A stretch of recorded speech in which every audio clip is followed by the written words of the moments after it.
Hi folks, and welcome back to Math with Captain Rod. I'm making this video to provide a couple examples of how to differentiate inverse hyperbolic functions. So here's the two examples we're going to look at, this animal and this animal right here. So let's take the first one. So the inverse hyperbolic functions, these are transcendental functions. These are functions that you do implicitly. So you start by taking the hyperbolic sine of both sides, right? And that leads to this guy. Now we differentiate with respect to x, and the derivative of hyperbolic sine is hyperbolic cosine. But remember that y is a function, so this has to be chain ruled, and that's why we have a y prime here. Right?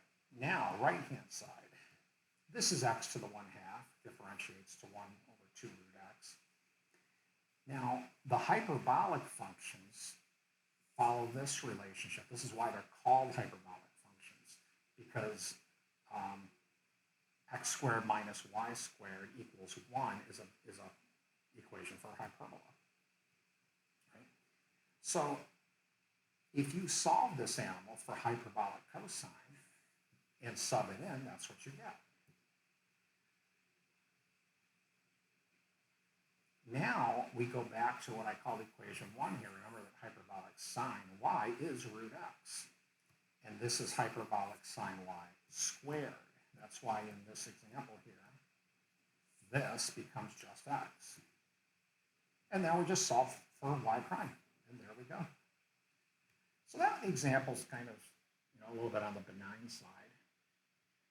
Okay, let's chat about this one. This one's a little less benign. This one's a little bit slippery. So this is y equals inverse hyperbolic sine of tan x. Now this tan x here is just a good old-fashioned right triangle tan x. Keep that in mind when we work this out. So when we take the hyperbolic sine to both sides, here we are. Then the hyperbolic sine y equals tan x. All right, then we start hitting things with derivatives. So hyperbolic sine has a derivative of hyperbolic cosine times y prime, because again, y is a function as well. The derivative of tangent is secant squared as usual. All right, so now we got to start simplifying this down. And we got like a left-hand side to deal with and a right-hand side. All right, let's do this one at a time. So the left-hand side, the hyperbolic functions follow this hyperbolic relationship. Now, if you solve that for hyperbolic cosine y, you get square root of 1 plus hyperbolic sine squared y.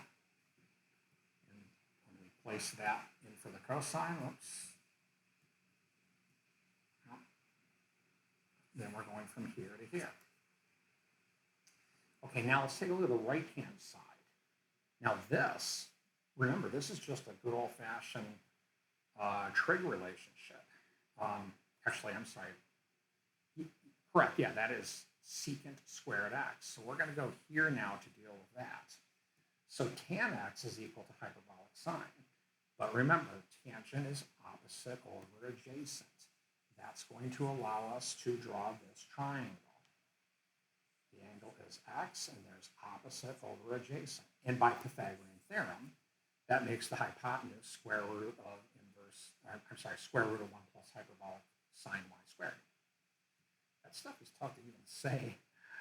Okay, so what can we do with that? What were we doing here? We were dealing with this. Now, cosine is adjacent over hypotenuse, so secant is hypotenuse over adjacent. That would be this over this, and it's being squared. So that yields just 1 plus hyperbolic sine squared y on the right-hand side. All right. So now we got this equation is where we're at now, and it's got a hyperbolic sine in 2 spots. And I think I might have forgot the h, but that's a hyperbolic sine right there. Right? Because remember, that was coming from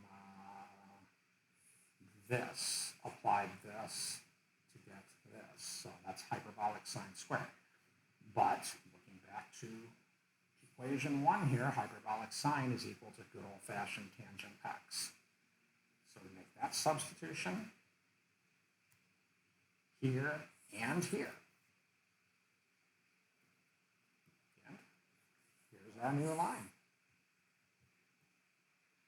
And then you just algebraically solve it for y prime. Now, I would argue this is done right here, but it can be simplified a tad further.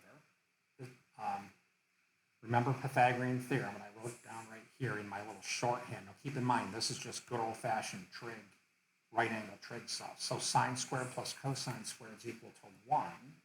Dividing both sides by cosine squared yields tangent squared plus 1 equals secant squared. So this is equal to secant squared. And this, under the radical, is also equal to secant squared, but it's square rooted. So this ends up being secant squared up top and secant in the bottom, leaving us with just secant x. So that is how these things are differentiated. You do the inverse hyperbolics implicitly. I hope that this helps you understand how to do these things. Have a great day.